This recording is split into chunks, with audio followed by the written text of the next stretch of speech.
First ஸ்டெப்பா diet start பண்ற முதல் நாள் நைட்டே குண்டால 1 லிட்டர் தண்ணி ஊற்றி 1 டேபிள் ஸ்பூன் கல்லுப்பு போட்டு தண்ணியை நல்லா கொதிக்க வச்சுட்டு ஃப்ளேமை ஆஃப் பண்ணி மூடி வச்சிருவோம்.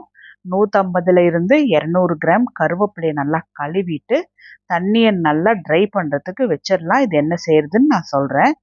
அடுத்த நாள் காலையில் ஒரு 5:30 மணிக்கெல்லாம் எந்திரிச்சு அந்த தண்ணியில் ஒரு எலுமிச்சப்பழ ஜூஸ் பிழிஞ்சு விட்டு நல்லா ஆற்றிட்டு ஒரு சொம்பு தண்ணியை அப்போவே குடிச்சிடலாம். வயிறு நல்லா சுத்தமாகும். ஒரு அரை மணி நேரம் கழித்து மீதி உள்ள தண்ணியும் குடிச்சிட்டு வெயிட்டை செக் பண்ணி பார்த்தா பயங்கரமாக ஏறி இருக்கு. 94 kgs இருக்குது. ஒரு 1.5 மணி நேரத்துக்கு அப்புறம் எப்பவும் போல நான் சர்க்கரை போட்டு தான் இன்றைக்கி டீ குடிச்சிருக்கேன். இன்னையோட அது லாஸ்ட் டீயாக தான் இருக்கும். வரகரிசியில் மாவு அரைச்சி வச்சுருந்தேன். காலையில் அதில் தோசை சுட்டு சாப்பிட்டாச்சு. இன்றைக்கி மத்தியானத்துலேருந்து அப்டேட்டை உங்களுக்கு நாளைக்கு வீடியோவில் நான் கண்டிப்பாக ஷேர்